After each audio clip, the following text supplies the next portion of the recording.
Good morning. How are you? Welcome to NTV. This is M Live. My name is Zainab Ismail. A brand new day once again. Second day of the week, and the date is the 15th of November 2022. Almost to that finish line of the year. Well, we have lots to discuss as well today, lots to look at. We have a number of stories we've lined up for you. We'll also be taking a look at the dailies and, of course, getting much deeper into some of the topical issues affecting Kenyans and also regionally and globally. But first, let's begin with some of these news stories suddenly making headlines. Well, the government has retained the fuel subsidy 2 months beyond the sunset date agreed with the International Monetary Fund. Well, in the latest pump price review, which runs between last midnight and December 14th, the government is slated to pay oil marketers about 351.8 million shillings in subsidy of kerosene, which will now have 17 shillings and 68 cents in subsidy per litre. The government has revised downward prices of all petroleum products by 1 shilling. A litre of super petrol will now fetch 177 shillings and 30 cents, while that of diesel will attract 162 shillings. A litre of kerosene will cost 145 shillings and 94 cents.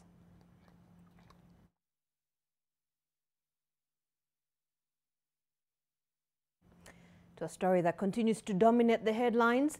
Well, Interior Cabinet Secretary Kithure Kindiki has announced an operation across the country to flush out criminals. The Interior CS, in his first public address yesterday, announced changes in the police command as Inspector General of Police Japhet Koome to form County Policing Authority that will effectively monitor crimes from ward levels. The changes and sentiments from the tough-talking CS coming at a time there are reports of a go-slow within the police force. NTV's senior reporter Kennedy Mureithi has more. In his maiden address, Interior Cabinet Secretary Professor Kithure Kindiki has targeted criminals who have for the last few months run amok in several urban centers. But we'll engage. A tough-talking Kindiki speaking of his immediate concerns as he settles into the key ministry. In the last few weeks, these marauding gangs of few citizens have dared the government of the Republic of Kenya. And the message they have been trying to send has reached us. We have had them. There has been runaway crime in Nairobi and other major towns, sometimes leading to death of accosted victims. Kindiki says police will now move with speed to stem the crime. We are coming for you, effective immediately. And the response will be sustained until we set free our country from the fangs of bandits, criminals, murderers, and profiteers of bloodshed. Kindiki also speaking to banditry in the north that President William Ruto has vowed to crush. Banditry has assumed not just an economic dimension, but it continues to take new dimensions, and increasingly it is appearing that what is happening in the northern part of this country would very easily constitute crimes against humanity. In Nairobi, Inspector General of Police Japhet Koome has committed to reviving county policing authorities with the aim of involving the public in security operations so as to deter crime. The governor has committed himself this morning that he's going to make the Nairobi City County Policing Authority operational soon as possible. This is anchored in law, is in the National Police Service Act. And this authority, according to National Police Service Act, the governor is the chairperson. Consequently, the IG has given youth in Nairobi with illegal guns an ultimatum to denounce crime or face the full force of the law. Tumekubaliana kwa mkutano wetu leo, hawa vijana tumewapatia mwezi moja. Tumekubali tuwapatia mwezi moja.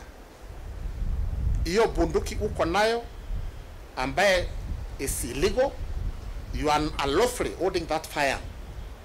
Uko na hiyo bunduki kusumbua wananchi wetu watukufu. Hiyo bunduki rudisha kwetu. We are telling our young people or those who might be involved in the recent spate of crime, please, for your own good, desist from it. Insiders also say Kindiki will be faced with a supposed go-slow in the police service, especially after the arrest and prosecution of members of the Special Service Unit of the Directorate of Criminal Investigations. Consequently, remarks by Deputy President Rigathi Gachagua asking the DCI to remain at their Mazingira headquarters did not help the situation. There is no go-slow, and police don't go on go-slow. As I have said, our officers continue to work under difficult circumstances. We respect that role, we'll protect that role, we'll defend that role. Our loyalty to this country must not be at any time in question. Kwa hivyo maofisa wetu wote nchi mzima ni kuhudumia wananchi, hakuna kitu kama go-slow. Na yote anadhubutu hayo, si ataenda tu, ataingia kwa shida. Kindiki has also noted there are plans to better the welfare of police officers. I want to assure our officers who are in charge of the various formations related to internal security. The government will support you, facilitate you, and make sure that as you perform this gallant, sometimes risky service to the nation, you will not be victimized. Kennedy Muredhi, NTV. We will be getting into the matter of that subject in a moment as we really try to understand what the issue is. Now, the United States government has offered a 3 billion shilling cash reward for information that will lead to the capture of 3 individuals believed to be top officials of terror outfit Al-Shabaab. The 3 are believed to have planned and executed attacks in major cities in East Africa, with the latest attack killing over 100 people in the Somali capital, Mogadishu. NTV's Layla Mohammed has the details. The United States government says intelligence reports have pointed to 3 persons of interest whose heads have attracted a handsome reward in information that will lead to their capture. There's no other part of Al-Qaeda that is as wealthy or as big or as deadly. The capture of Mahad Karate, Jihad Mustafa and Ahmed Diriye will earn the bearer of that information 1 billion Kenyan shillings. And it's important that the information be as timely as possible so that it be actionable. Together, Kenyans, Somalis, other East Africans, Americans, we can defeat Al-Shabaab and enhance security across the region. Al-Shabaab is reported to be the richest and deadliest affiliate of Al-Qaeda. The group has executed several attacks in Kenya, Somalia, Uganda and Ethiopia. 2 weeks ago, Al-Shabaab attacked the Ministry of Education, killing 120 people who were going about their daily lives in Mogadishu. This is the latest in a long series of murderous attacks. The terror group has created cells across the region with a well-coordinated revenue system. We know that Al-Shabaab receives money through a plethora of illegal activities. These are activities that go on around the world to fund their operations, to fund their terrorizing of communities, and to fund their killing of hundreds of civilians every year. The United States says that the current administration in Mogadishu has made significant progress in dealing with the threat of terror through working with state governments and local communities. Layla Mohammed, NTV. Well, the suspects in the murder case of baby Samantha Pendo were arraigned at the Milimani Law Courts yesterday. The suspects did not answer to any charges as the prosecution sought more time to allow the 3 to appear. Judge Daniel Ogembo ordered all the accused to appear in court on the 21st of this month to answer to the charges. The suspects are accused to have committed the crime 5 years ago, a case that elicited nationwide anger.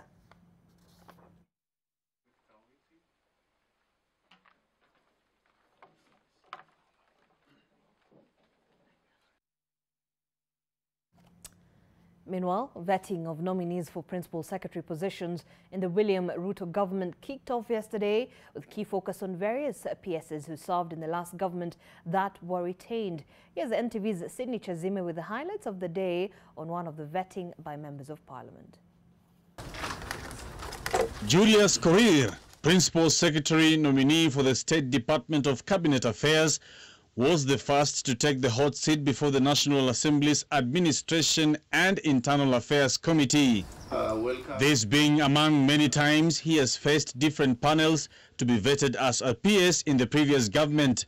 This time round, he is expected to take over a newly formed docket that will see him take stock of operations of every ministry. Pundits have predicted a potential clash with the PS who will be stationed in the office of the Chief Cabinet Secretary. There will not be any clash because the focus of my office will be directives and policies that have been given from the Cabinet.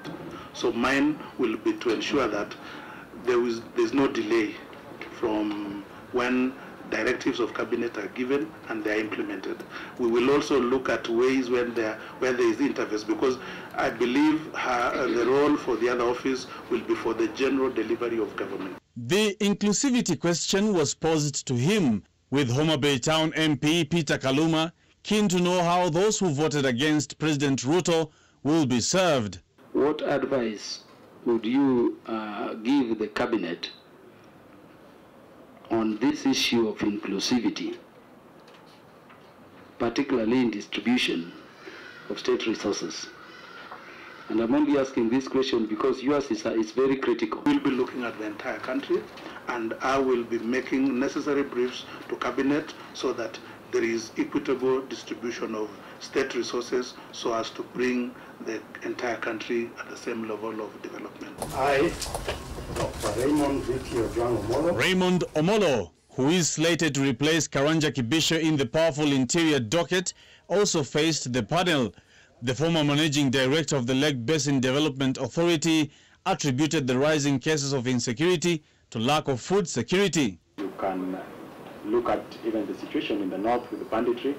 Either people are looking for pasture and then there's conflict around those areas.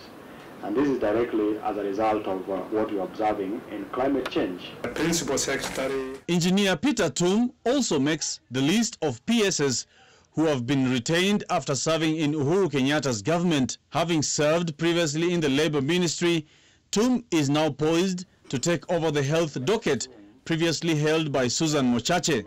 I shall give before this President Ruto nominated a total of 51 principal secretaries, and so far, 11 have already been vetted. The process continues on Tuesday. Sydney Chazima, NTV. Well, Nakuru Police Commander Peter Mwanzo has defended Bondeni OCS Kimutai Kemboi's sentiments that directed residents to take matters in their own hands against hardcore criminals. Mwanzo says the officer was quoted out of context. This is despite a video clip showing the senior official justifying his sentiments. Ruth Sarmoi reports from Nakuru. Every other citizen has a right to self-defense, ambapo munaweza tandika huyo mtu. You can start by arresting kama ni mtu peaceful. Kama mtu si peaceful, you assault that person as you wait for the police. Kweli? Kama bado ni mtu amefanya kitendo, tunasema hot pursuit, amedunga mtu, bado the incident is still fresh, huyo mtu awawe. Those sentiments from the Bondeni OCS Kimutai Kemboi came during a public forum where residents of Manyani Estate had called to address increasing incidents of robbery and violence that had been reported in the area. Article number 24 of this constitution inasema ya kwamba certain rights can be limited, and right to life is one right which can be limited. Hatuwezi allow few individuals waendelee ambao ni wakorofi waendelee kudisturb watu wengi in the society. If 3% ndio wana disturb kwa kuua watu, we eliminate 3% by killing to save 97%. Limitation about the rights is not to say that these rights can be taken away.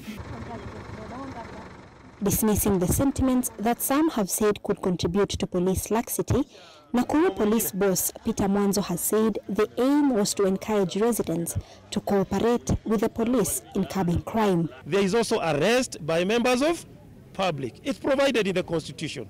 Kushika kwako itategemea vile yeye atafanya nini? Vile atabehave. Akicooperate mnatushikia. Lakini haikosa kucooperate. Make sure that mnaendelea mpaka cooperate. Tuko pamoja? Well, kama ameua itategemea vile atacooperate. The police have cautioned members of the outlawed gang that intimidate victims from reporting crime to the police. So the moment one of them is arrested, then the other group now goes back now to intimidate, number one, the victim or the witnesses. Then they do not appear, they don't come forward now to give because of fear. So we are going to work on them. Because they have been sexually assaulted. Lawyers explain that a person is allowed to take action against the attacker when necessary, but no one is allowed to kill. If you're confronted by muggers who are waving pangas, the law allows the public to use pangas or similar instruments of violence to be able to disable these gun-wielding mercenaries. If reasonable force was to result in death, and there is clear evidence that the person who dies was actually the aggressor, the police and the DPP would make a decision as to whether or not they would want to charge you in court.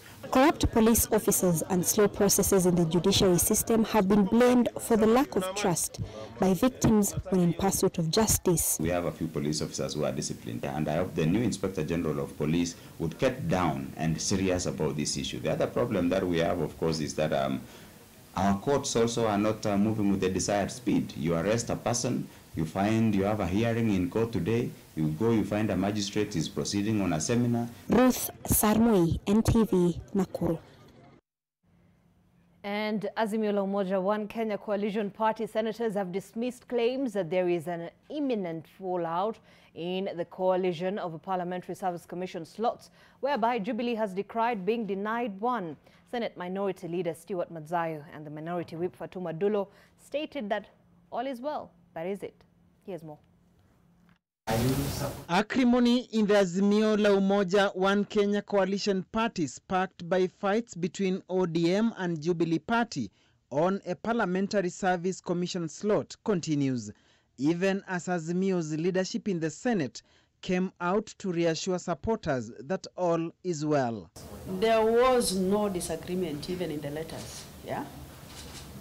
That doesn't mean that there was disagreement or there was difference, yeah?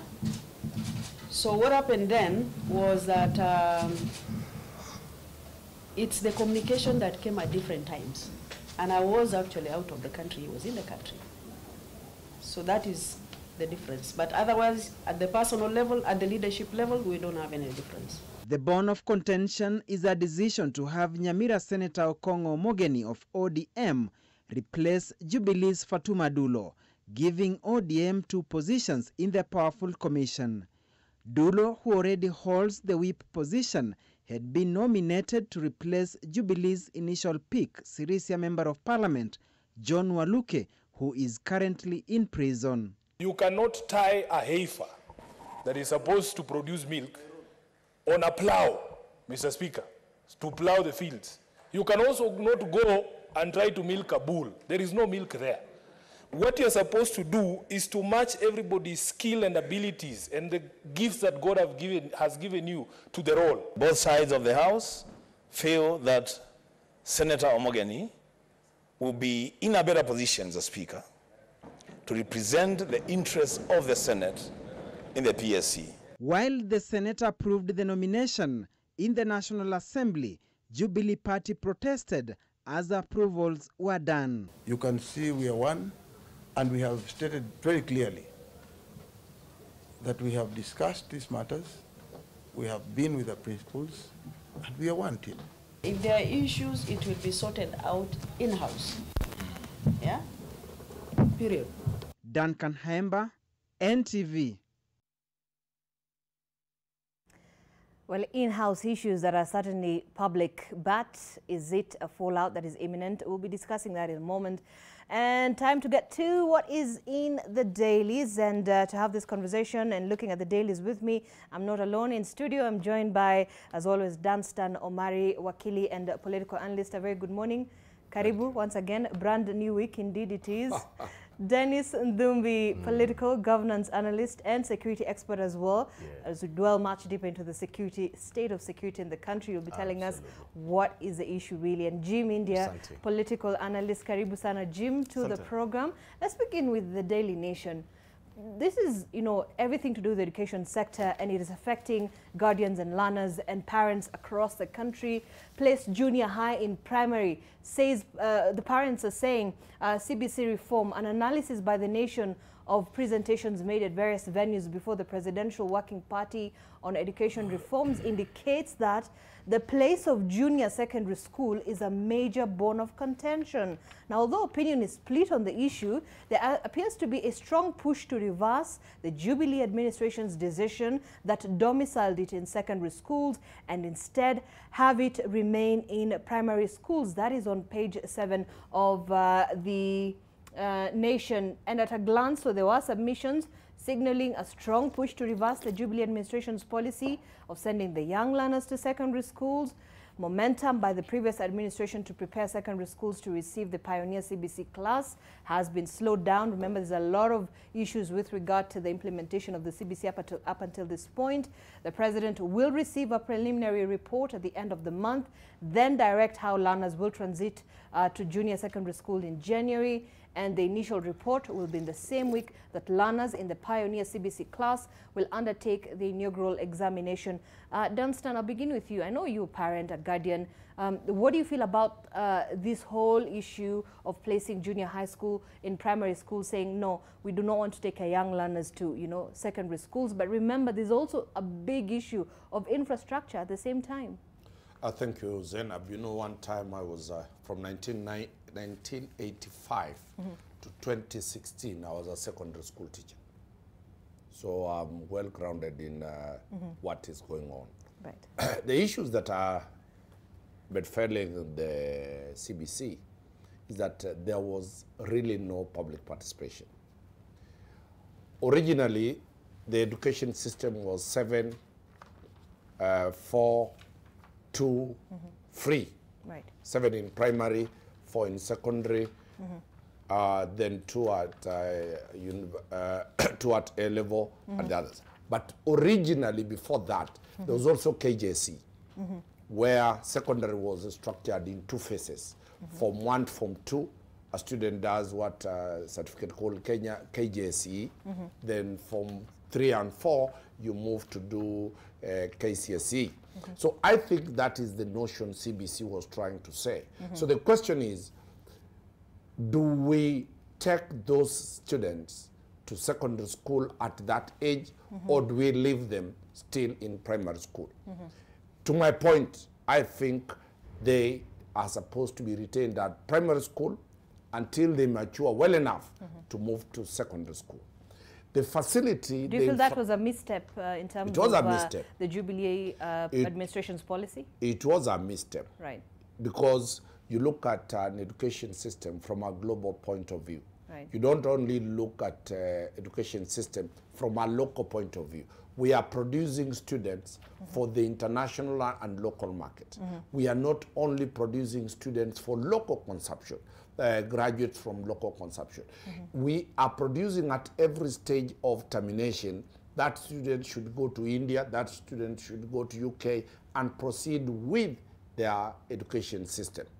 If we have a system that is domiciled and that looks at the national value only, how do we have these students proceeding outside in other jurisdictions? The infrastructure arrangement for this was never thought properly, because I think, on my own view, I might be wrong, it was a commercial venture that was supposed to benefit a few connected people, and in terms of change of curriculum, get new books, get new publishers, get schools being built, get classrooms being constructed. So really, it was a way to do business with the parents of this country. Right. I've had a chance to talk to quite a number of parents who have those kids who are in primary school. Right. They are the ones doing the homeworks. And I'm told, true or not true, that the instructions from the teachers are that your parent helps you to do that assignment. All So right. the question that you raise is, who is the student? Is it the parent who is the student, or is it the student who is the student? Because if we put students not to do their job, not to study and understand concepts, then you find out that you are completely disorienting that student. When I went to Kenyatta University in 1987 to 1990, and I was taught proper methodology of teaching, we were told that an education system must be holistic. It caters for one, the cognitive domain. That is the intelligence of that child, the aptitude of that child. It caters for the, what they call the extracurricular activities. That is the psychomotor domain, where they will learn talent-based education, physical activities for growth, health, and proper psychomotor movement of the body. Lastly, there is the aesthetic values. Okay. There are three aesthetic values. We are dealing with appreciation to nature, appreciation of beauty, such issues. That is when you have an holistic student who will fit into a society, because we don't produce robots for the purpose of employment. We don't employ people who cannot fit into society. So I think CBC fails on that category. All right. Dennis, what is your take on the same, but also looking at the fact that still domiciling the junior secondary school in primary schools is going to pose a challenge for the government, because remember at this point you have the teachers who are also not trained. Thank you very much, Zainab, and thank you for having me here after such a long time. Indeed. At least I'm glad you remembered me. You're always welcome. Yeah. First of all, I'm going to have a different opinion from my colleague, my brother. I think we have to separate two things. CBC is not a system. CBC is a methodology. It's a style of teaching. And this style of teaching is based on pedagogy. It's based on practical things. And so that, the implementation of that methodology then is based on a system. And that system starts from, you know, when you're young, when you're very small, you get into the grading system, then there's a junior high, there's a high, there's all through. And the methodology itself is a perfect methodology that we must not do away with, number one. Because what it does, it then amplifies the skills and the talents and the capacity and the capability of the child. So that's important. So what is the bone of contention? The bone of contention is in its implementation and stakeholder engagement.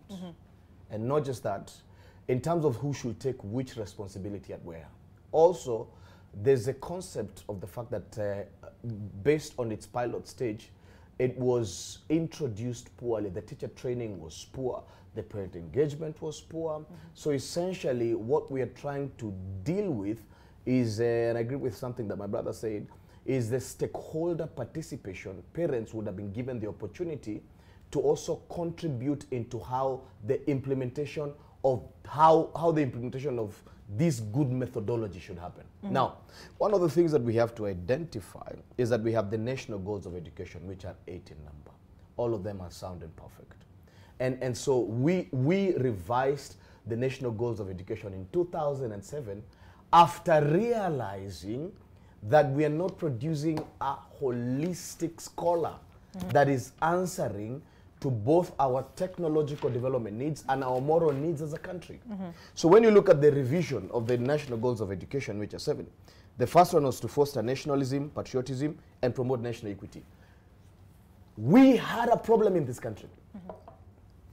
You understand? And that's the reason why at every election cycle, we were slaughtering each other.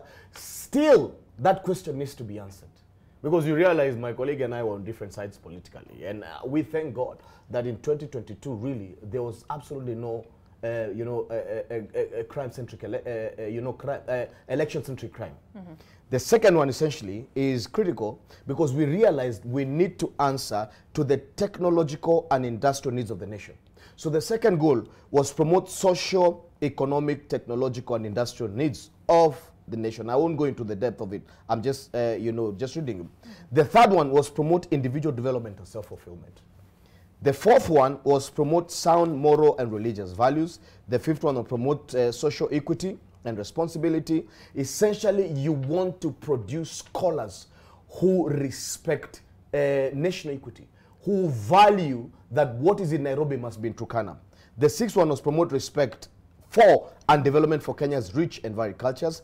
The seventh one is promote international consciousness and foster positive attitudes towards other nations. The last one is promote positive attitudes towards good health and environmental protection. So you realize that 5 of those goals are based on the ethical and moral soundness of the person. And then 3 of those are essentially supposed to develop your technical capacity based on the fact that we can have a doctor who is ethically and morally sound. We can have a professor who is ethically and morally sound. But we've seen in this country, leadership at the top, professor, but thug extraordinary on public funds at the end of the day. We have seen doctors who don't care about the ethics of their calling or the morality of their calling. We have seen lawyers, we have seen judges, we have seen people extremely educated, but from the moral and the ethical perspective are not. So one of the things that His Excellency noted is that 2 things were not sound. The public participation, or what is that you call the stakeholder engagement, which is currently happening. Which is currently happening. And then, again, there were issues with its implementation. So the process currently is then supposed to fix that. And I'm glad, and I keep on asking, I go around and asking parents. I am a parent at CBC, and I'm a parent also with the old system. I mean, I have children in high school and all that. And I interact with these things, absolutely. One of the things that 844 lacked was parental engagement. One of the things CBC has is that it has amplified that at almost 2,000%, but the process is flawed, at the end of the day. So there are both advantages and disadvantages, but as a country, I believe in the next few months, we'll be able to note the issues, we'll be able to make sure that we fix on the implementation aspect. But currently, what we need to pray for is that there are multiple exams happening. There's grade 6 that is transitioning to junior high, and we haven't fixed that yet. And there's class 8 that is going to Form 1. You understand? And then we are going to have now grade 5 that, you understand? So it's almost permutations that we need to figure out. At what point do we stop this madness and fix it? But one of the beautiful things is that we have a head of state who knows his way around. Let me hear from Jim. So where does this leave us, especially when you're looking at parents who are very concerned about the next step when it's all mixed up at this point? So one, you'll be lying to ourselves if you say that there wasn't comprehensive stakeholder engagement during the initial stages of CBC. There were. But just like any other engagements, there are those who dissent. There are those of dissenting opinion, and there are those of the majority opinion. And I think what we are currently seeing is that those who are of dissenting opinion finally found a platform, and they were allowed to actually speak. And we're going back to the same system, because when we said that we're going to have class 6 graduating to junior high, the former administration started revamping up infrastructure in many high schools in preparation for this. Now we know that that work has slowed down, and the recommendation that's coming from parents is that now we need to have junior high domiciled within primary schools. Essentially, we'll need to, again, expand infrastructure within primary schools. We'll need to hire more teachers within primary schools. So again, there is business deals that are going on there, because there's someone who's scheming and saying, where will we make the most money? But at the end of the day, the concept of junior high, senior high, it's an international standard. If you go to any international school, that's a standard practice. Because at grade 6, or at junior high, that's where majority of kids are getting to develop themselves emotionally and mentally. Right. That's where a lot of kids are starting to develop, to know who they are. They're getting into their teenage years. And at that stage, it's a very confusing period for many of them. They don't feel like children, but they also don't feel like adults at all. So the teachers who are preparing them need to really help them in that transition period as they transition from being kids to being, teenagers, so to speak. And so the education system, as it is, was actually planned to help kids develop in that way. We have to help teachers as well, because we can't leave teachers mercilessly trying to figure out what do we do with these kids. Right. We can't have that back and forth. So whatever decision that we're making right now with this stakeholder engagement, it has to be final. We can't keep going back and forth and trying to accommodate all opinions. Because even in this engagement, if the next administration comes, those who have dissenting opinion, they will again require another platform. So as a country, we need to make up our mind once and for all. Okay. Can we... Yes, can we just move on to something also very important? You want to mention a quick point? I think one of the things that we need to recognize and appreciate is the fact that you have a capacity of roughly above 10 million students in primary school. And the transition from when His Excellency Kibaki made this free, of course, rose to almost about 400% thereabout. So we can't say that we've done much in terms of preparing the current infrastructure to take the system that CBC is. I think, sincerely enough, we haven't done much within that level. Right. And one of the things that the government must focus on, we'll be lying to ourselves saying that we have space for junior high. Please show me those schools that have been upgraded. And you know what the other problem is the 100% transition from primary to high school. Go to Jamhuri High here. You know, at the end of the day, they had to make a part of the schooling day. The capacity is too much. The reason is because we have, I believe, up to the percentages of almost about 400% with the current capacity that we have. Schools that used to take 3 streams, today take 7 streams. So from a capacity perspective, and capacity is in 2 ways, teacher training, that's the reason why His Excellency said, this year, we take 50,000. Next year, we take, you understand. So the teacher training must be upgraded. And then we have to also look at what are we producing? What are the country's technological and development needs? Does the country need more engineers, more plumbers, more professors, more this at the end of the day? So we are trying to figure ourselves out yet. And I believe, sincerely speaking, we have about 3 years to try and resize the whole of that thing. Right. So what is required, unfortunately, then we have to look at safety thresholds for the students who, unfortunately, must suffer this pilot system. Okay. You know, at the end of the day, how do we make sure that whatever we produce 10 years from now is still in the same capacity of what we produce today? Right. You know, at the end of the day. So, you know, those are things that we want to give to that committee so that that committee is not just preparing for a year from now, is preparing for 50 years from now. Right. The things that we are giving are not instant coffee memes or solutions. We are saying that we are looking at this country from a global standard perspective, and we want to make sure that we produce the best Dennis Ndombi, the best Danstan Omari, and the best Zainab at the end of the day. And Jim India. And Jimmy. I'm sorry for marginalizing. I'm already the best. Oh, you are the best. All right. I'm marginalizing him. I'm not saying it's beyond repair. There's some repair needed. All right. So this is another big issue here. So there's apparently a new push to create 5 counties, which is gathering steam. An NP has now drafted a bill seeking to create 5 new counties to protect the rights of marginalized communities. If they plan to amend the constitutional sails through, you have Kuria, you have Mount Elgon, Teso, East Pokot, and Mwingi, which would be the new counties, hived off from the existing regions where minority communities are reportedly stifled by dominant ones. But this proposal will likely kick up a storm. You can see the map there. So you have East Pokot from Baringo and West Pokot counties, Mount Elgon from Bungoma and Trans Nzoia counties, Teso, which is going to be hived off from Busia County in that proposal, Kuria from Migori County, and Mwingi from Kitui County.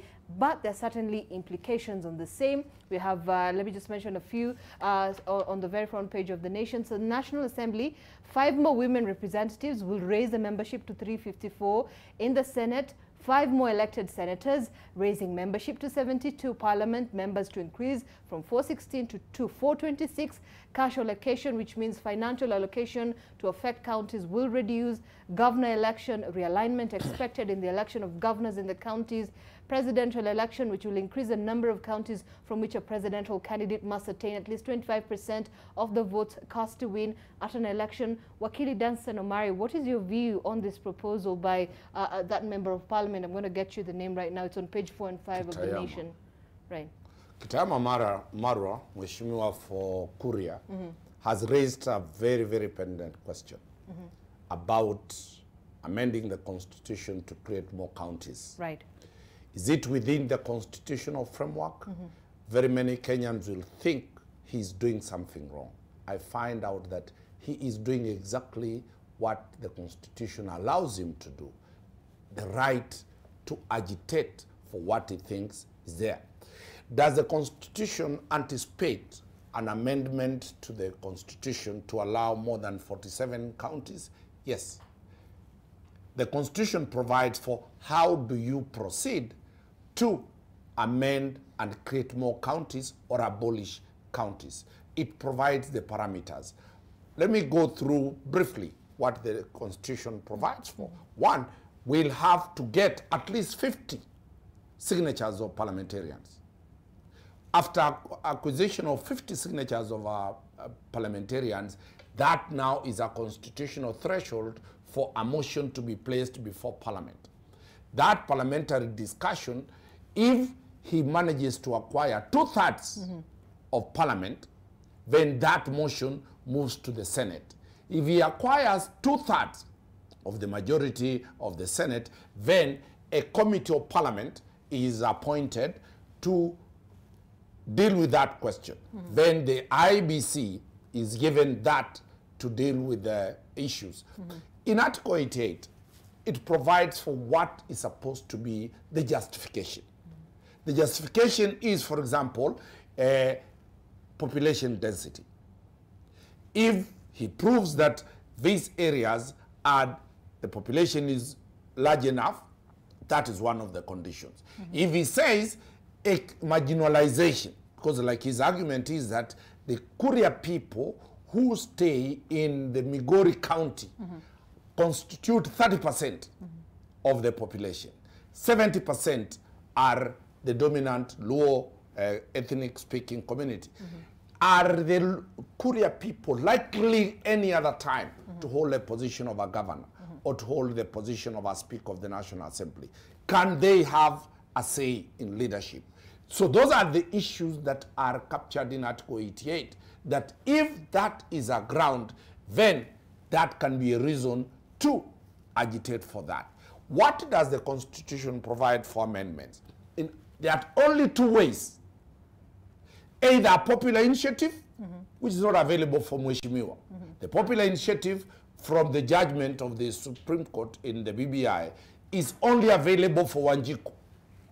But him as a member of Parliament, the normal formal Article 256 allows him to move to amend the Constitution through a parliamentary process. So there's nothing wrong about it.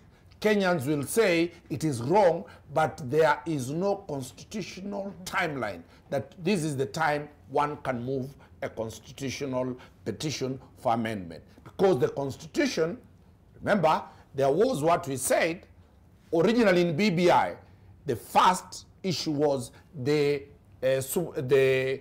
basic structure, that the Constitution cannot be amended on some issues. That was dismissed by the Supreme Court. The Constitution of Kenya can be amended anytime, so long as somebody follows the route, the lawful routes provided by the same Constitution. So he's very right on what he's pursuing. Right. Dennis, I want to get your thoughts on the same. So Wakili has mentioned, you know, this, I mean, this is amending the structure of governance, right? But the Constitution stipulates that a proposed amendment shall be approved by a referendum. Is that the only way? You're saying that's not the only way. You can use the parliamentary way. The referendum is a popular way. Right. The parliamentary way avoids going for that process. All right. Dennis. I think the member of the Waziri, the member of parliament presents a sanctioned conversation, and what he's seeking to answer is essentially, I think, several questions, and those questions mainly is on the 4 aspects of devolution. And those 4 aspects of devolution, of course, is the breaking up of the decentralization of power, or breaking up the centralization of power, strengthening national unity. Essentially, the strengthening of national unity is based on equity and equality, enhancing local democracy and fighting for local development and service provision. The law currently provides boundaries review through IBC. And essentially, what then that seeks is that communities grow and communities change. And in that, we look at the right of a constituent to receive many of these services, national equity and national unity, from the government through a constituency. And currently, devolution then have afforded us to break it further from the constituency into the ward. You know.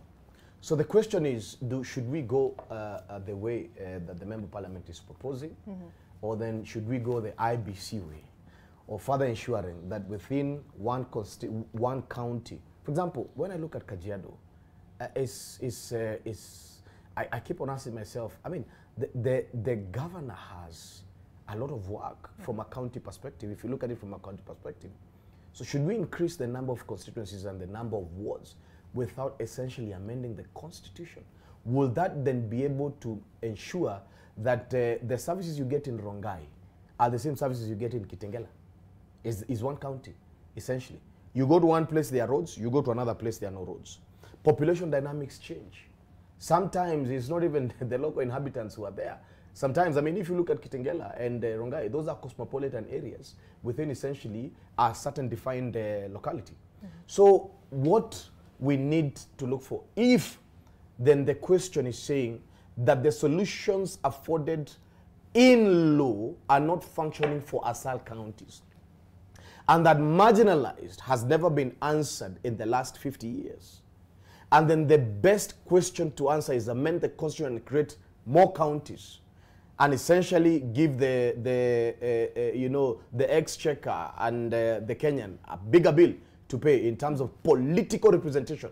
So we need to ask ourselves, is the answer through political representation, or is the answer essentially devolving economic funds on many other things? So it's a question that is on the table. And I believe that the point that, I don't know whether it went through public participation or not, but Kenyans then will be able to answer this question. It's perhaps the best way of ensuring that I get you, who is there, who currently doesn't have coffees and teas and the way we are. What is the best way to get this coffee to you, you know, at the end of the day? You know, so these are questions that are defined, that we do not have Kenyans at the end of the day who can't make self-determination, that we don't have constituents who don't feel as much as entitled as a person in Nairobi, you know, essentially. So it's a conversation. But you also have, you know, political ramifications in case this is, you know, adopted. I mean, when we're looking at the significance politically increasing, the number of counties from which a presidential candidate can attain at least 25% of the votes cast, a requirement that together with the garnering of more than half of all the votes cast in the election, it's going to be quite a big toll, right, Jim? Then I'll get to Dennis. 25%. You know, there's the concept of counties that the president is supposed to ensure that he gets a certain threshold of counties. Now, the dynamics are not going to change in any way. You know why? Because, I mean, if you're splitting Nairobi into two, the voter population, the dynamics of voter population essentially don't change.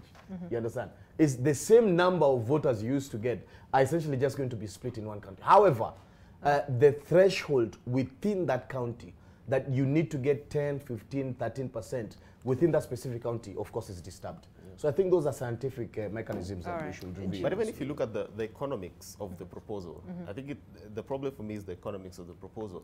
It is taking us back to what the BBI was proposing. Increase number of legislators, increase the number of members of parliament, essentially increase how much recurrent expenditure we're going to incur as a country. at a time where we're trying to tighten our belts. I don't know if this is the right way to go. But more than anything, if you look at the proposed counties, there are 5 of them. There's Kuria, Teso, Mount Elgon, East Pokot, and Mwingi.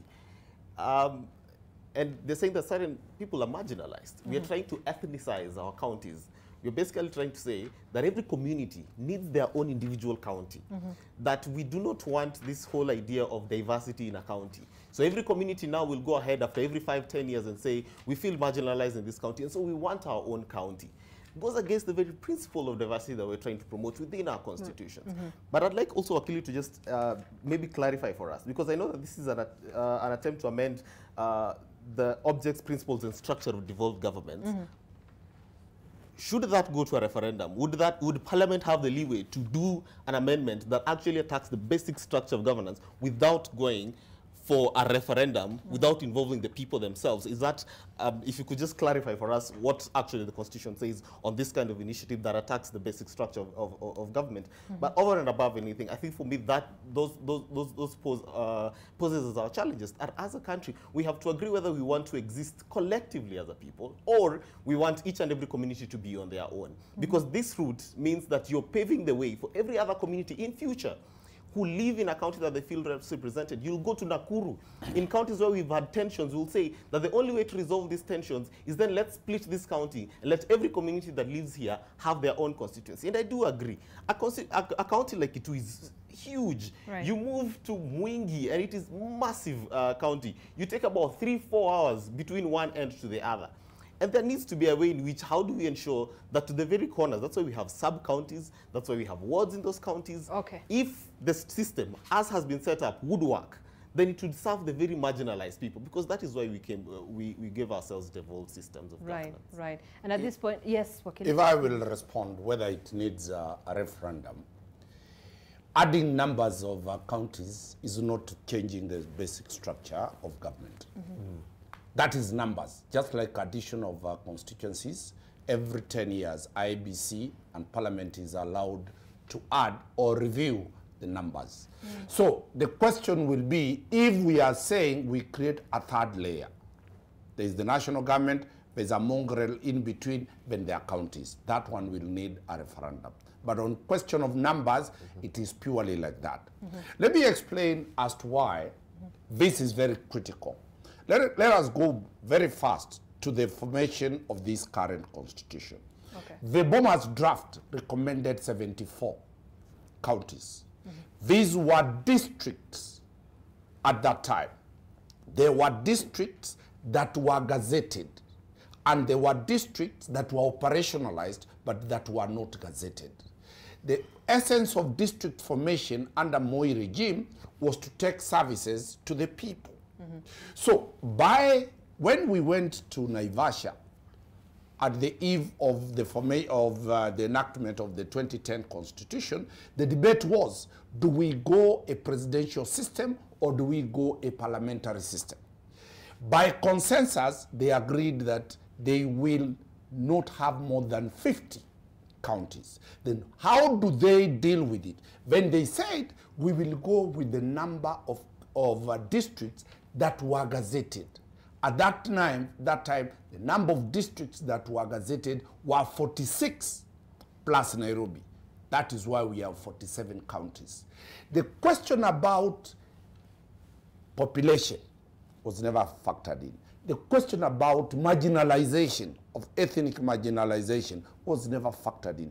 The question of culture hegemony was never factored. So there was no scientific basis for creation of counties. When you look at the boundaries of electoral, the wards and members of parliament constituencies, it is scientific. No constituency is supposed to have more than 65 to 67,000 registered voters. If you exceed, after 10 years, they will have to review that constituency. If it is a ward, there is a number of registered voters spelled by IEBC that is supposed to be there. There's a threshold. In counties, for example, you look at Tharaka Nithi, 250,000 people. You look at Kiambu, 2 million people. The amount of revenue that goes to Kiambu and the amount of revenue that goes to Tharaka Nithi, there is almost a near parity.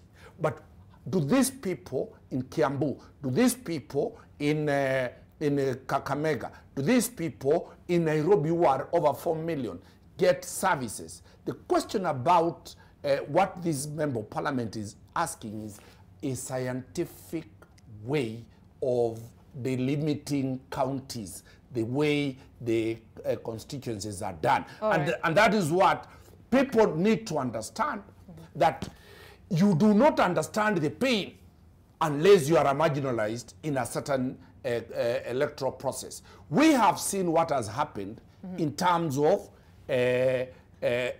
elections that have just ended. Okay. Kenyans can always claim they are not tribal. But when it comes to resource allocation, the basic element is the tribe. How? Employment in public service is county-based. You've seen the PSS, you've seen the CSS. It is county-based. Resource allocation is county-based. So when is it convenient? But for is example, it just county-based? Look, can you just hold on to that point? We'll come back. We really have to take a break. 30 seconds. Yes. I think when you look at the conversation of the boundaries review, where it started with the Legali Commission, one of the things that we need to ask ourselves, for example, in the old constitution, Embakasi was 19 times bigger than Lamu.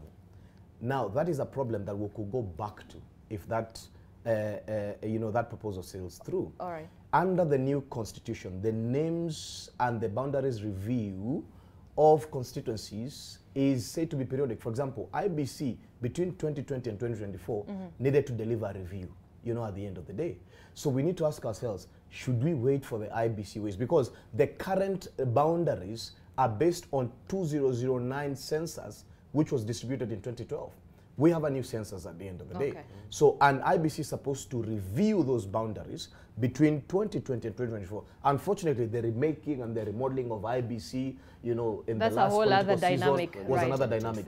So should we wait for IBC to review boundaries, or should we go and constitutional amendment way? Okay, and even with that, according to the standing orders of Parliament, the Member of Parliament seeking to change the Constitution will at this point require to get signatures from 50 of his colleagues before even introducing that legislation in the House. Look, let's take a quick break. You're watching M Live on NTV. We'll be back in a short while. The hashtag to use, as always, is MLive NTV at NTV Kenya. Zainab Ismail, talk to us. We'll be looking at some of your comments and questions. Stay with us. We're back in a short while.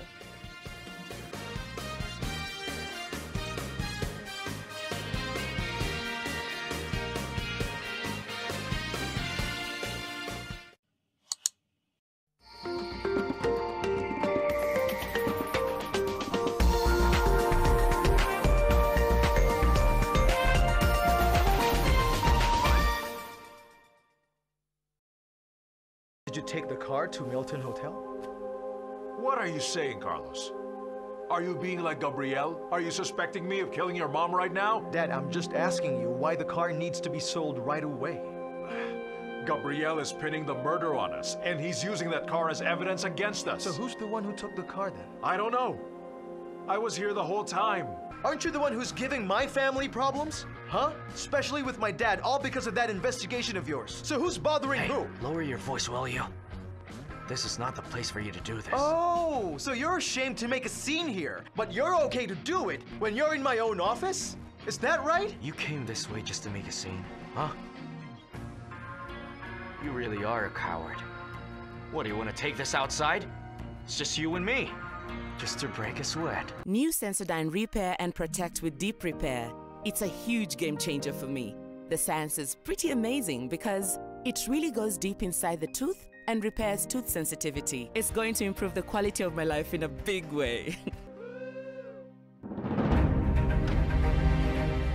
We talked also about mobilizing and developing the stock exchange. The authorities are very keen in developing and deepening the capital market in Kenya.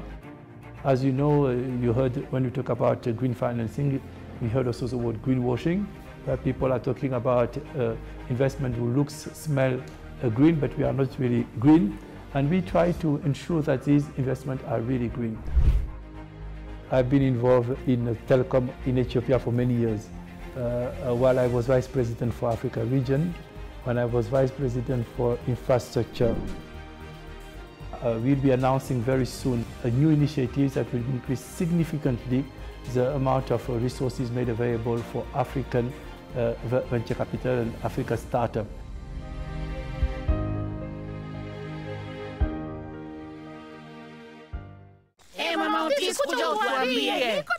Kwanza mama Jane tako hapa. Hapana, hayuko, hajafika. Ni nini mbaya?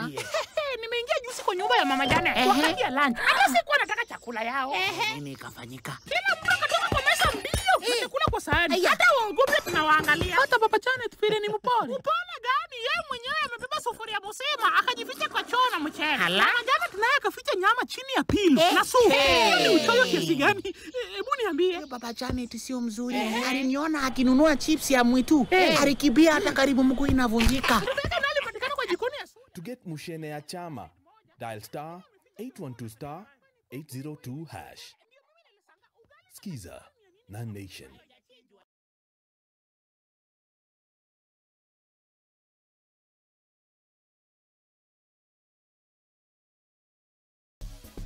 Who is a man and what defines a man? Strong and sacrificing. Passionate and purposeful.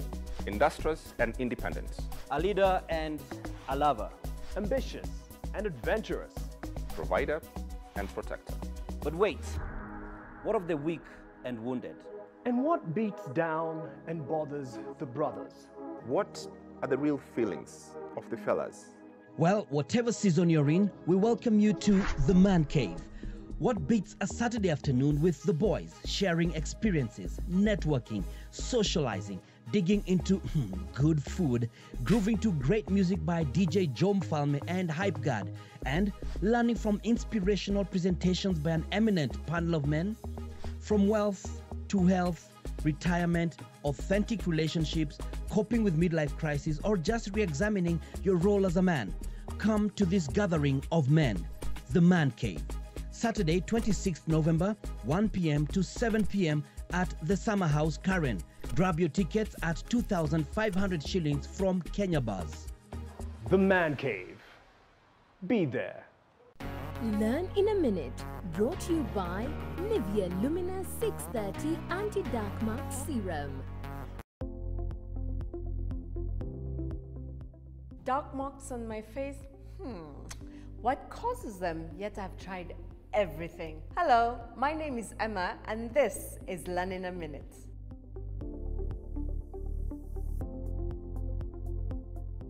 Dark marks are caused by different factors such as sun exposure, skin inflammation, for example, acne breakout, aging, or hormonal imbalance, leading to melanin imbalance and appearance of dark marks on the face. Let's start with dark marks from hormonal imbalance. It mostly affects us ladies and can be in the form of hyperpigmentation during pregnancy, where a lady's skin complexion completely changes. But panic not.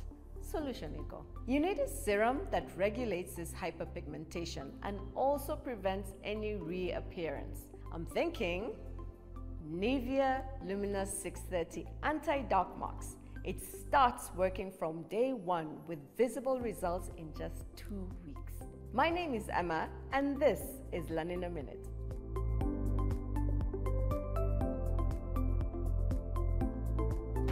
Learn in a Minute. Brought to you by Nivea Lumina 630 Anti-Dark Mark Serum. Nivea Lumina 630 works from day one with visible results in just 2 weeks and 71% dark marks reduction in 12. Join the 1 million women already using the #1 Lumina 630 from Nivea. Big things zimecome in small packages. Kwa hivyo, usiwatch tu, shika inayokufaa. Bring it to life like YouTube Shorts with Safaricom. Go ndani ya game. Piga hiyo story. Shorter is now better na YouTube Shorts. Njia mpya ya kuenjoy music, comedy, sport, trends and more in short. Gandia trend. Imba ngoma yako. Shorter is better when you are go-getter and you look too cool. You don't need no sweater. Bampika na shorts kila siku. Check stories za kila kitu. Sika 1 GB na 10 ball. Dial star 544. Now you can watch and create YouTube Shorts videos on Kenya's fastest and most reliable network.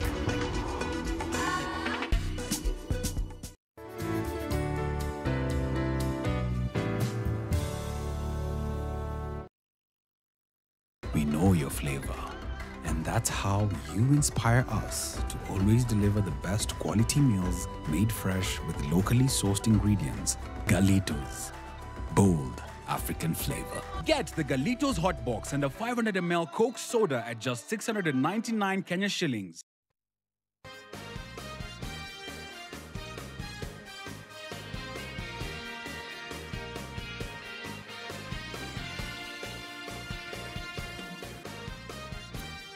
All right, welcome back. You're watching M Live on NTV. Now, before we get into this discussion in a moment, certainly one of the biggest issues right now, remember yesterday you have the Interior Cabinet Secretary Kithure Kindiki announcing an unprecedented merciless response to counter criminals as the government responded to a public outcry over a wave of crime gripping the city and other parts of the country.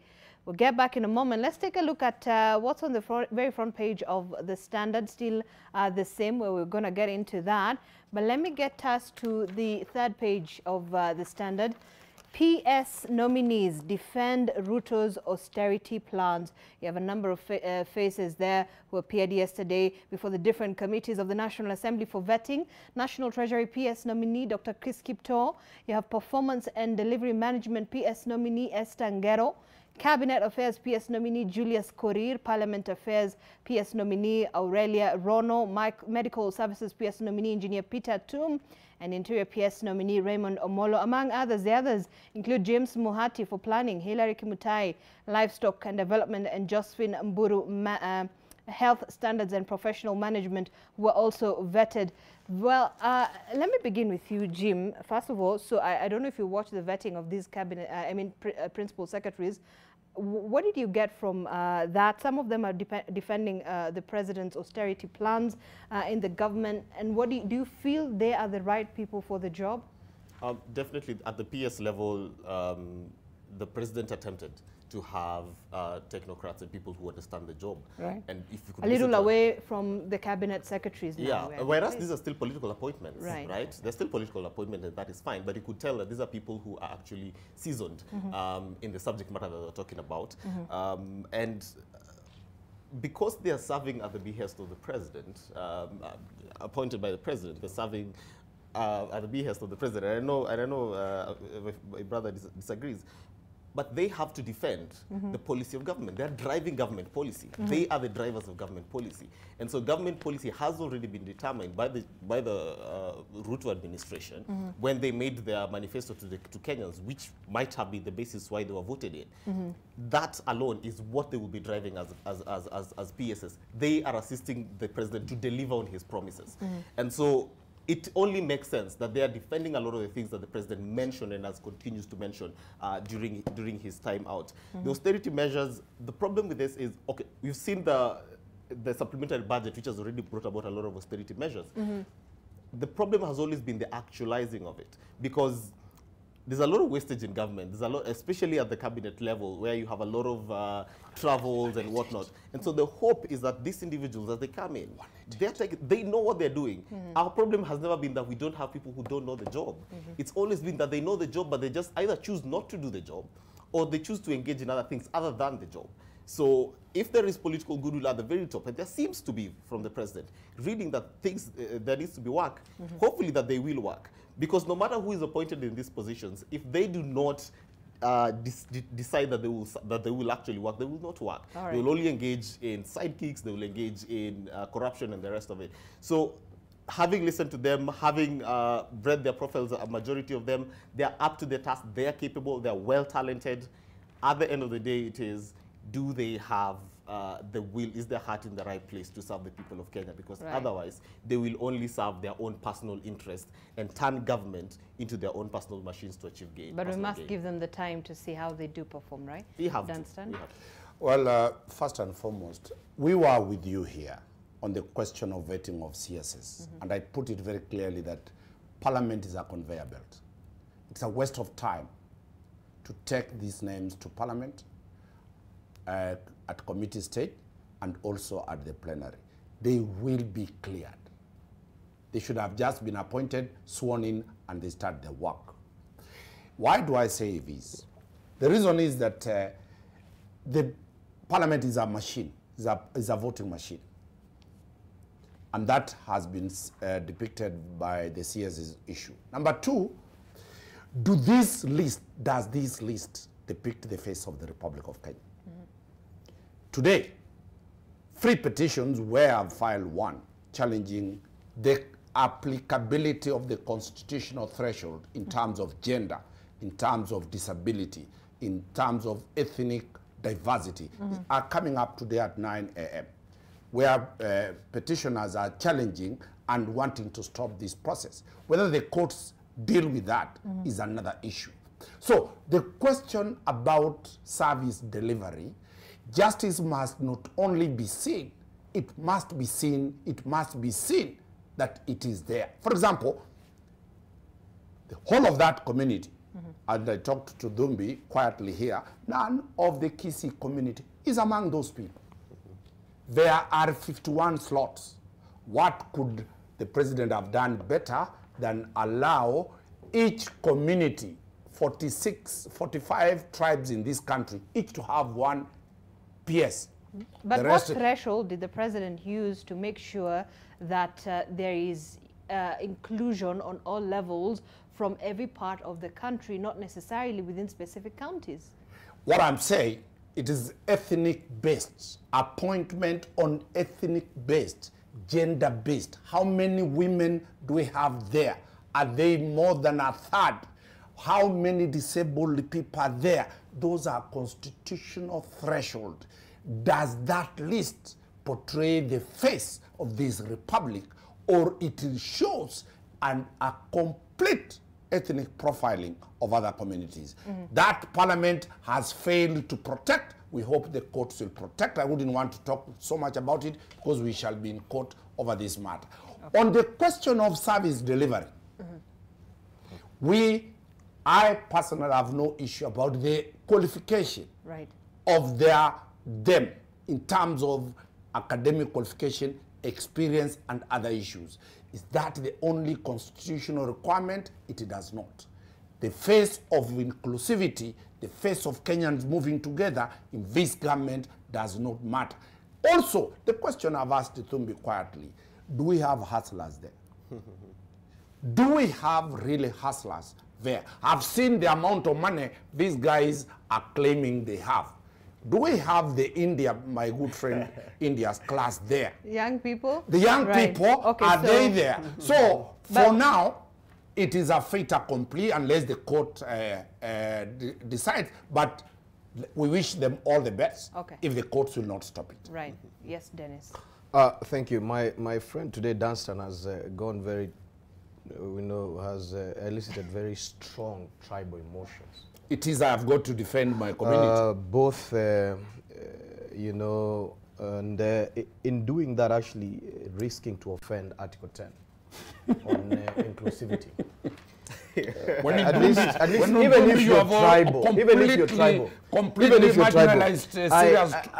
am Embu and I can sit here and cry, that at least you Kisiis are much more favored.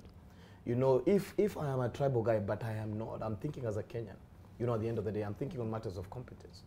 But I need to remind my friend, and I reminded him offline. I told him, please, government has 3 arms, and which I consider a 4th one, the people. At the end of the day. Article 1, the constituent power and all that. You have representation in parliament. It is an arm of government. You have representation in the judiciary. You have representation in all arms of government at the end of the day. Even when you look at the constitution, the constituents, the making of the cabinet in itself. You understand? We're just talking from CBC. Is your neighbor, I believe, the CS on education. If we're talking tribal. However, I need to remind my Wakili friend on one aspect. Article 155(3)(a) mandates the Public Service Commission to, again, invite applicants, go through the long and the short list, and present the short list to the president. It is these applications don't run through State House. They run through PSC. And I need to remind him that even if you're talking about political appointments, PSC is still the same PSC that served His Excellency Kenyatta and the Azimio government he was defending. So at the end of the day, if you're talking about when you appointed when. And then I'm going to remind him also, when you look at, the question of PSCs, who run state departments, the accounting officers, you need technocrats. And I'm going to remind him, when you look at the duties and responsibilities, part 6, it says that they must promote the values and principles spelled out in Article 10 and 232 of the Constitution of Kenya in operations in the State Department. Okay. Article 10 especially prescribes that you must be inclusive, and it prescribes the mannerisms of how any public servant must behave. Not only that, if you look at chapter 13, I believe that prescribes the public service, these technocrats, not politicians, must conform themselves in serving the entire country. Now, the most surprising thing is that they are answerable to the cabinet secretary. Honorable Machogu, if you have to talk tribal at the end of the day, you understand? But essentially talking, we must consider the executive, the legislature, the judiciary, all of them, all Kenyans in those 3 arms of government are represented largely so. How did I feel about the interviews I saw the long list, I saw the short list? Professionalism has been factored in, sincerely speaking. And I want my brother to challenge any nominee who is going through parliament. I've only asked a simple question. On their account. I'm going to answer. I remember what you said. One question. Right, let him just finish. Only in an interjection. Okay. Why don't we have 51 from one community? If it's about professionalism, there are more than lawyers from one community, doctors from one community. Why did we talk about the face of the republic? Okay, very quickly, then we move on to what we need to talk about. All right. All Kenyans are segmented into the large tribes, which essentially, by strength of the tribes, 43. But if you investigate properly, Kenya has, then there's what we call the sub-tribes, but they are essentially full tribes. Okay. We are actually about 130. You understand? But on the question of inclusivity, that the aspect of nationality, decentralization of power, the question of the factor of service delivery, all Kenyans are factored in all positions, including at the county and at the ward level. Don't be you understand? Look at the so at the face end of the day, women. I'm going to say, look at the face of women of this country and tell them that they are inferior.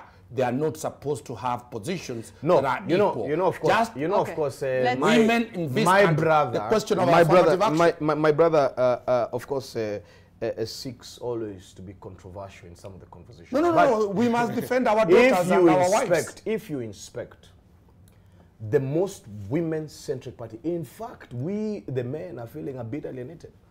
If you inspect the question of gender inclusivity into the government of William Samoei Ruto, it is the most gender-centric government ever. And you can ask any man in UDA. Absolutely. Okay. So essentially what we are saying, not just gender-centric. No. You can't let me tell you something. You can't lie. So let him finish his point. So we really need to move on. So finish your point. So that doesn't become, at the end of the day, I'm outnumbered but not outmaneuvered. Let me tell you something. Not only that, his government is the government that has said, we are not just bringing one woman on the table, we are bringing all women. We are moving national wealth, a percentage of national wealth, to the majority poor. You remember that the centricity of our conversation is the mama mboga. Today, the mama mboga has access to national wealth. At the end of the day, everything that we are talking about, we are talking about the economic prosperity of the economically marginalized Kenyans at the end of the day. No working woman in this country, no one raising a family who is a woman, will feel marginalized socioeconomically. And those are the principles that we are talking about. And those principles are demonstrated not only at policy level, even in the discussions in Parliament and at the executive. All right, let's move on. The most difficult thing to do is to drive an economy. That's a very difficult job, to ensure that money gets the most to that mama mboga. The easiest thing to do is to make an appointment. That's a very easy thing to do. It just say, but how do you know when you've not, when you've never made any appointment? How will you know when you've never made any appointment? What do you mean? I have made appointments at my workplace. All right. I mean, we can only talk when you have the requisite experience. And I have done that. Your president, this president said he will appoint 50% of government. He will give it to women. He signed a charter with the women. Government formation. Okay. Let me run the show for now. All right. So we're going to move on. No, my brother. Settle down. All right. All right. No, we're going to end this conversation for now, right? We'll continue. Look, we have to create a whole subject to have this conversation of inclusion. It's okay, but 2 seconds. Control the show. 2 seconds, we will take you know, my brother. Let's take a break. We cannot take a break, but we have to move on, right? Must stop being emotionalized. I'm not being emotional. Government is still being formed. Plus, you have no experience in appointing anyone. But I have government is still being formed. Government is still being formed. I'm going to government is still put this on the... Very well. Let us remember that. Okay, right. So this is what we want to get into. We are going to deal with you ruthlessly. Kindiki is warning criminals. It's the state of security here in the country. The Interior Cabinet Secretary announcing what he calls unprecedented, merciless response to counter the criminals as the government responded to a public outcry over a wave of crime gripping the city and other parts of the country. Because you're a security expert, Dennis, I'll give you an opportunity just to give us an idea, just to get a sense of why the situation is so bad right now. When we're looking at the internal security in Nairobi, you cannot walk with your phone on your hand. It is completely difficult right now. When you're looking at the situation in the North Rift, it feels like it's a criminal gang haven at this point. You know, one of the things that we have to do is discuss. When you're talking about security, we talk about fact. It's a scientific exercise. Zainab, that's one of the things that we have to. We have various forms of crime. We categorize them into 5 categories. We have what we call the violent crime, property crime, white-collar crime, which is basically corruption, organized crime, and consensual and victimless crime. It is a fact that several things have happened. Number one, the police force was under transition. The government itself is under transition. Even the accounting officer, the PS, was still, the PS for internal security was being interviewed yesterday. It is true that there's what it is that we call violent crime that has come up in Nairobi, you know, at the end of the day. But then it's important for us to note specific things. One of the things that we study is the origin of specific crimes and the pattern of that crime. Right. But I can tell them one thing, Zainab, starting from today, that crime will not happen again. Now, one of the interesting things that I need to tell Kenyans is that you have the best Inspector General of Police that you've never had for the last 20 years. Why am I saying that? It's because for the first time, a career policeman has risen through the ranks to drive his own force. You remember in 2002, we had a general who took over the police force. And then after that, we had an accounting officer who took over the police force. Then we had 2 commanders from NIS. This is the first time for the last 20 years that we have a career policeman who has risen through the ranks to be the Inspector General of Police. Then it means we have institutional memory in terms of driving the police force, institutional memory in terms of driving where the reforms need to be. Now, I need to tell people, there is no police officer who knows Nairobi like the Inspector General Kome. He has headed and driven Nairobi when crime was the worst at the end of the day, and he silenced it. So I need to say one thing. We have all new sheriffs in town, from His Excellency to the Cabinet Secretary to the Inspector General of Police. I can tell you today, and I'll be here next week with you when you invite me, that crime is over as we talk. One of the things that has happened is that intelligence has already been mined and processed. And I can tell you, one of the most shocking things that I discovered as early as 2 days ago is that this is not opportunistic crime that is necessarily driven by cost of life. This is what we call organized crime. The pattern of this crime, which essentially emanates and it is backed with a PR activity of foreign-driven videos. Only one video that I have seen that is from Kenya. The rest is 2-year-old from South Africa, Another one is from Uganda, and even those reports were mined at the end of the day. The organized crime is essentially supposed to discredit the government of the day. But it is a fact that there's that crime is available in Nairobi. That the security situation is not as bad as I did not say it is not as bad. Right. I said there's crime in Nairobi. And that crime, as from today, it has stopped. The second thing I have said is that the nature of this crime is not what we call sporadic crime. You understand? It is not sporadic crime. It is part of what we call organized crime.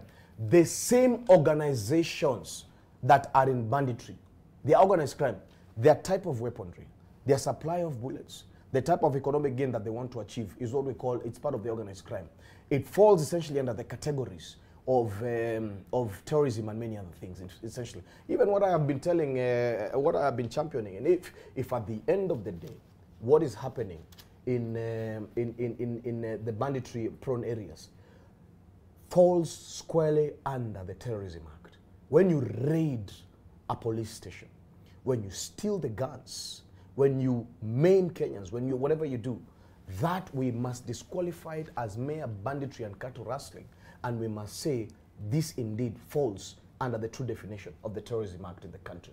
So what I'm saying, because this is organized crime at the end of the day, because somebody has a specific intention and a specific gain to drive, that intelligence has been mined, and I'll be here with you next week so that you can tell me who was mugged where. And it is extremely unfortunate that Kenyans would suffer under the hands of a few people in a nation that is sovereign at the end of the day. And it's absolutely absurd. But I am pleased by the fact that we have one of the best experts in as the Inspector General of Police today. I am glad that security will be reinstated in Nairobi. Yesterday I did a social experiment, and this is what I say. I mean, I'm a security expert, so I know many of these areas. I am a minister of the gospel, so I did my most of my ministry in Mathare and in many of the slums. Yesterday I drove downtown for 3 solid hours with my windows down and my phones and every gadget on this other seat. Then I wanted to know, essentially, those areas that have been called hotspots, what essentially Kenyans are expecting. And I walked across town. And I want to say that one of the things that we must reinstate as a government is the Nyumba Kumi policing. The community policing concept is essentially centric in terms of ensuring that Kenyans also take charge of their security, wherever they are, and then they receive the government enforcement where necessary. All right. Number 2, it's absolutely important that the government of the day motivates those who are good police officers. And I'm championing and I'm crying, you know, at the end of the day, that there will be at least some salary raise, because the last one that happened during the days of Kibaki. Okay. So we are looking at good times coming along. I want to get, so your social experiment, what did you achieve out of it? One of the things that, because I've been doing that essentially for the whole week. Yeah. You see, I sit at a place where I can at least advise one of the day. The sporadic events that have happened are accurate. Right. We are not saying they're not there. They're accurate. They indeed happened. The type is that there is what we call violent, a robbery with violence, but then you're not just stealing, you're also stabbing. You have an intent to kill. And an intent to kill, what you want to do is amplify the crime that has been done.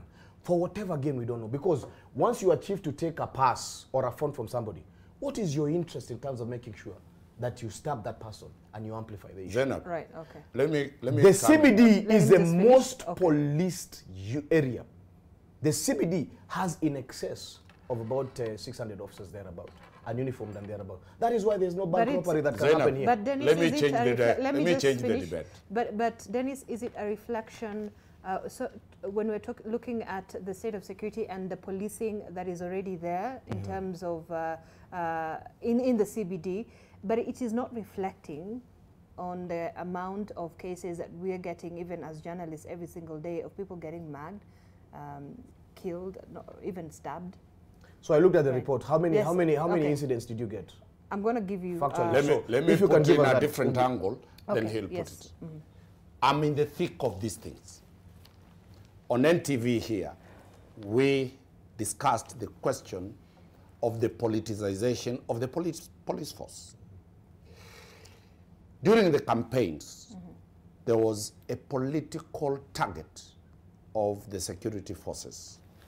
Upon ascending to power, Kenya Kwanza gave very clear instructions.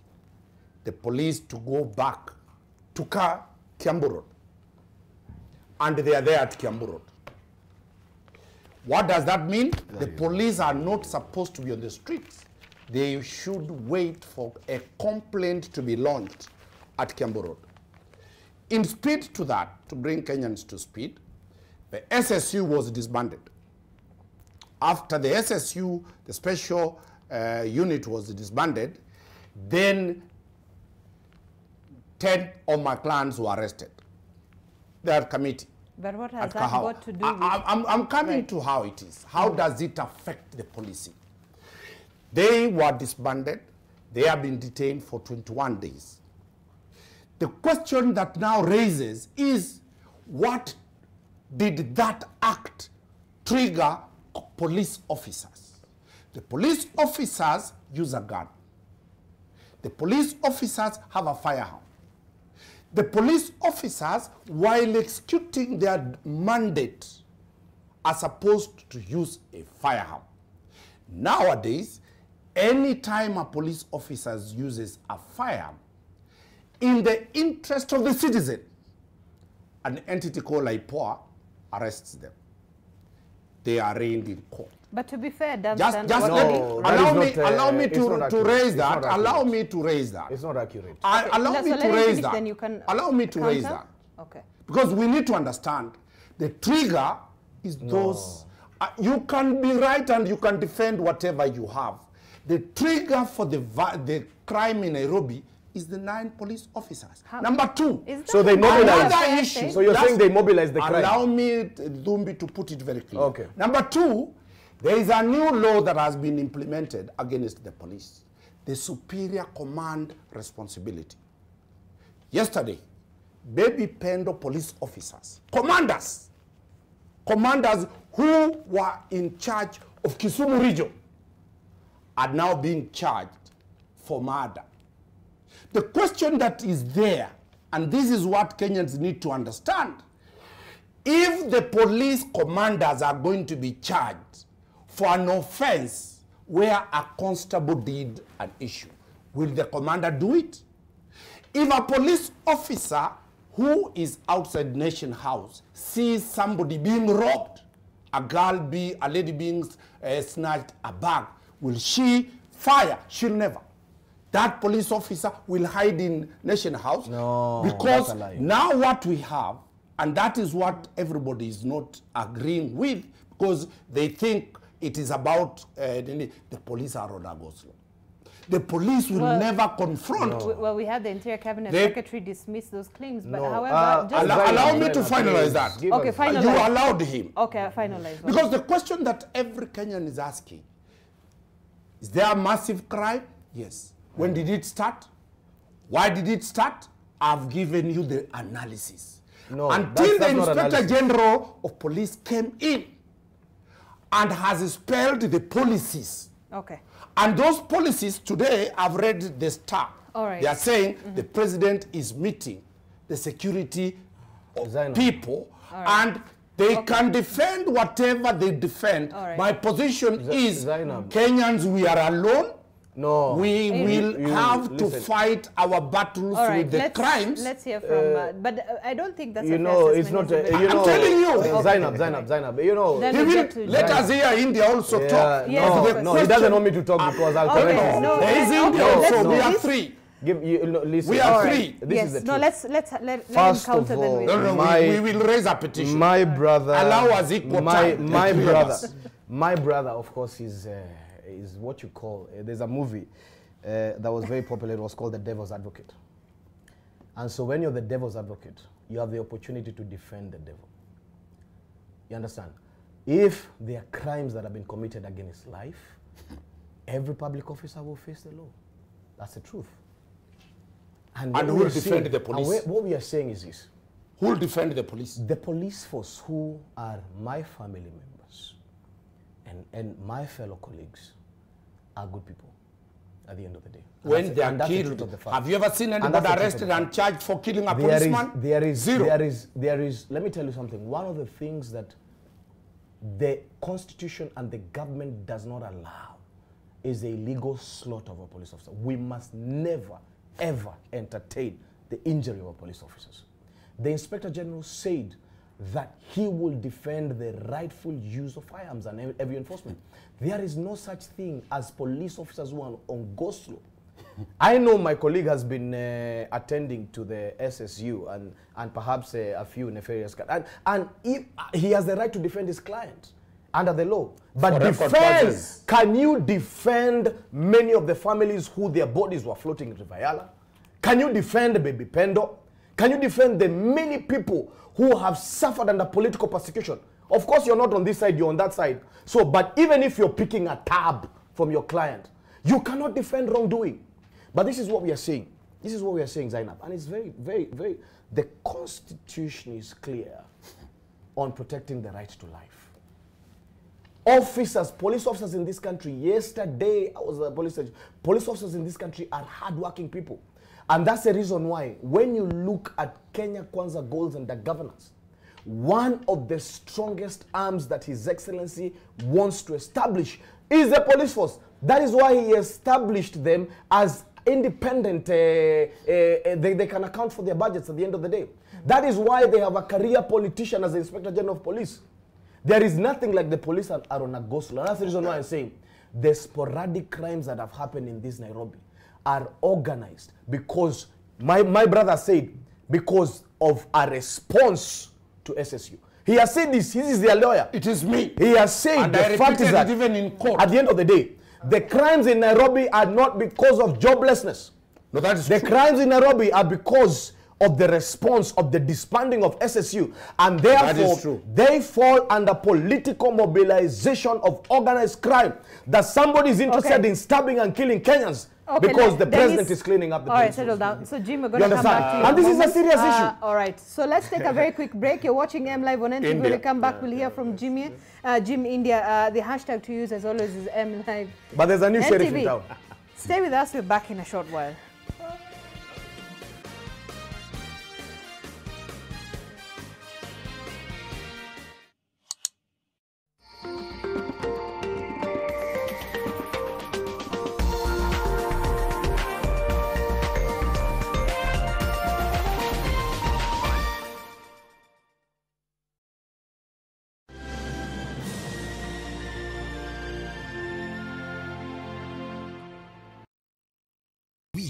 Are investing in the next generation of tech dreamers. Together, we harness the power of innovation. The Family Group Foundation is the anchor sustainability body for the Family Bank Group. Japo tuna tofauti, kila moja wetu ana sauti. Stop the bus. Tuinuane. Ushirikiano wetu. Tuinuane. Na ukaribu wetu. Tuinuane. Tuinuane. Tuko pamoja. Maishani. Tuinuane. tuko pamoja maishani, tuinuane. Harry Kane is England's captain and leader. Can he add legend to that list? Tunisia want to improve on their tag as Russia 2018 nearly men. And we salute O'Reilly, the incomparable Pelé. England finds itself amongst the favourites, aiming to end 56 years of hurt with nothing less than the trophy. And Kai Havertz is leading Germany out of the shade cast by recent performances. Did you know you can open a family bank account without having to visit a branch? Simply download Pesapap app from Google Play Store or Apple Store to enjoy freedom and convenience. All you need is your ID card, KRA PIN, and camera phone. In your paper this week, silencing guns in DR Congo. As M23 movement is blamed for escalation of violence, Kenya's former president Uhuru Kenyatta gives peace process momentum with all parties agreeing to involve community leaders. Samia restores ties with Beijing, brings home basket of goodies. Money. Pilots strike thwarts Kenya Airways plan to increase flights. Plus our opinion leaders. Water problem is no small matter, but state officials lack solutions. Generali Ulimwengu. What it takes descendants of the third world to rule a superpower. Joachim Buembo. Magazine. World Cup 2022. Countdown to a controversial tournament. For this and more stories, get your copy of the East African.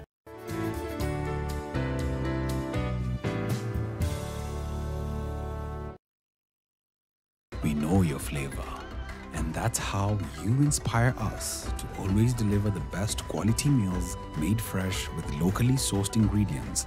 Galitos, bold African flavor. Get the Galitos Hot Box and a 500 ml Coke soda at just 699 Kenya shillings.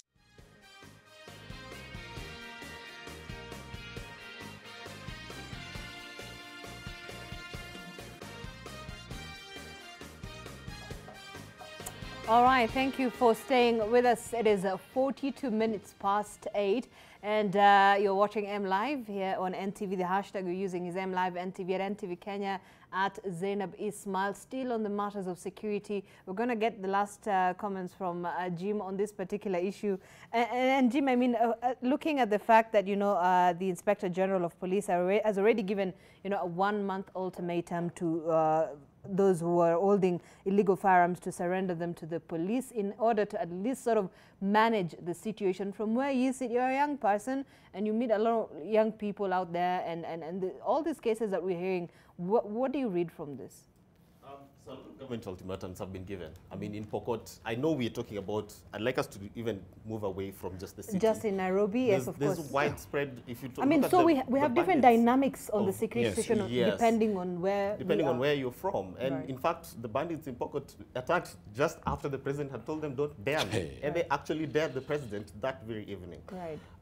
So, you know, I've listened to my, and this is a bit tricky because you have one who's defending clients and you have one who has told us government is still being formed. Right. So it's a very interesting position to be at. But security at the end of the day, at the end of the day, I think there's increased crime. Young people mostly are going to be on the receiving end of this because a lot of this crime is being committed by young people, to be honest, because a lot of us are unemployed. A lot of us are vulnerable and could easily be used. If it is organized crime, a lot of young people are vulnerable to be used in organized crimes. And so the young people are on the receiving end of this. And so the best way to treat this, we can give all manner of ultimatums, but if we don't fix the economy, if we do not create jobs for our young people, ultimately we will still have crime. We will still have a lot of young people involved in criminal. So I hope that as we're dealing with the security situation, and I'm glad that now we have a CS in place, we have a PS in place, we have an IG of police, and they're giving ultimatums, and they're now realizing that security is not like campaigns. It's not like standing on top of a Land Cruiser and saying we will do this, we will disband that. But you need to sit down in serious boardroom meetings with the Security Council and come up with a strategy on how to deal with crime in the city. It's not just about what our governor here is doing and cleaning up and saying that hawkers and street families are the problem, and so getting them out and saying that's what needs to be done. That's a point of being clueless in what's actually happening and being out of touch with the reality of what's happening in this city. So ultimately, I'm glad that the president is meeting the Security Council. The IG of Police has given orders. We wait to see if that would happen. But even in Pokot, we have seen countless times government giving them ultimatums and saying surrender your firearms. It never happens.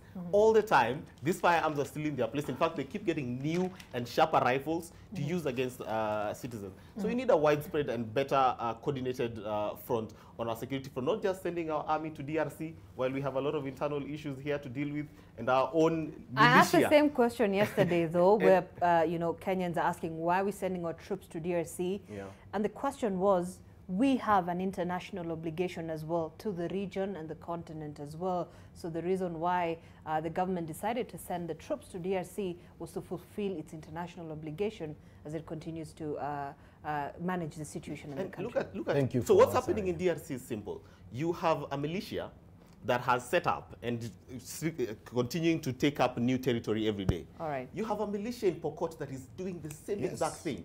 Before we know it, we will have our own mini DRC in this country because they have been in place for over 4 years they've been going on. They have more sophisticated rifles than ever before. Their numbers keep increasing.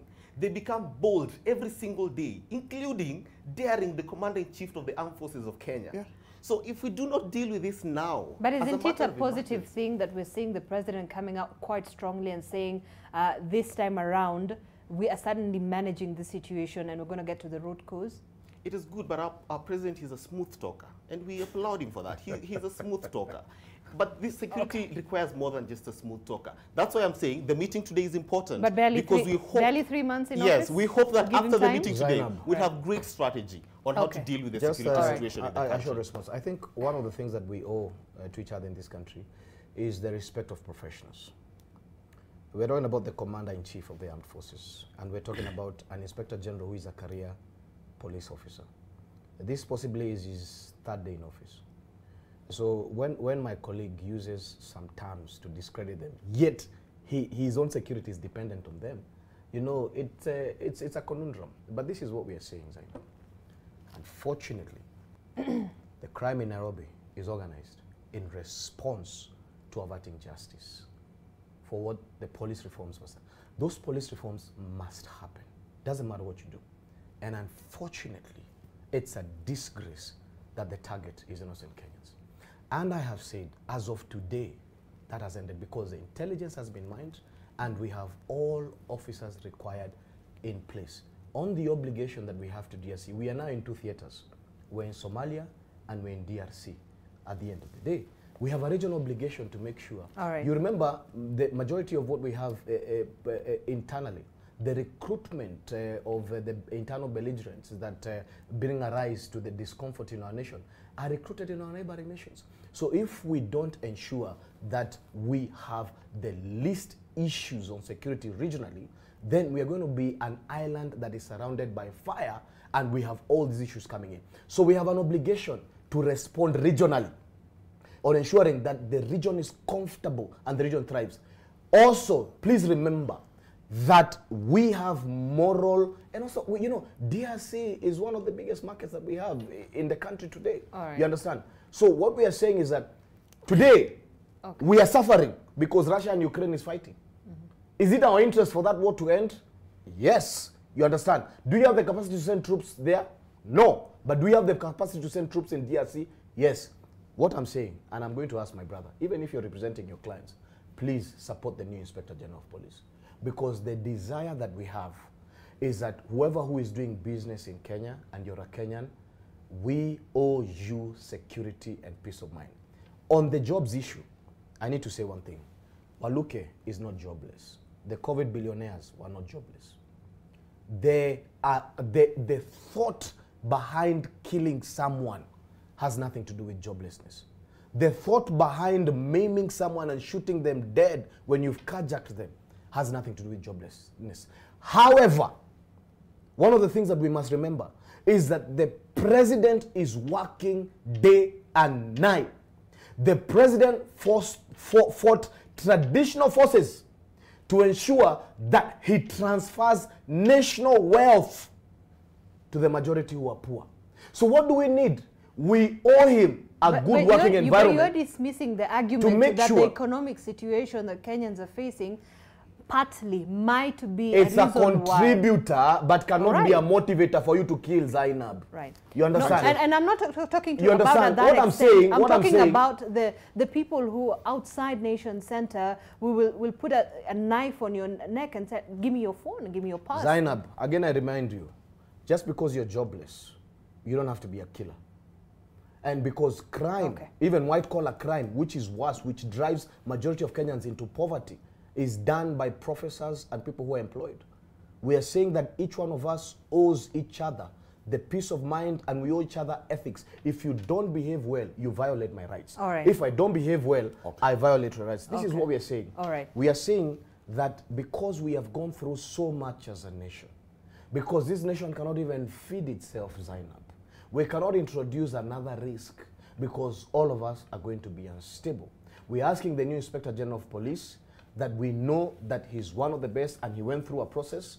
We want to support him as Kenyans. And we want to support the president because we also know that he's the best. All of us Kenyans, we want a stable nation. Quick final and word we'll on contribute that, to that stability. Dunstan, right. Thank you very much. I've just read here, there is whether it's true or not true in the social media, there's a travel advisory dated 4th October 2022, issued by the American government. Which was last month?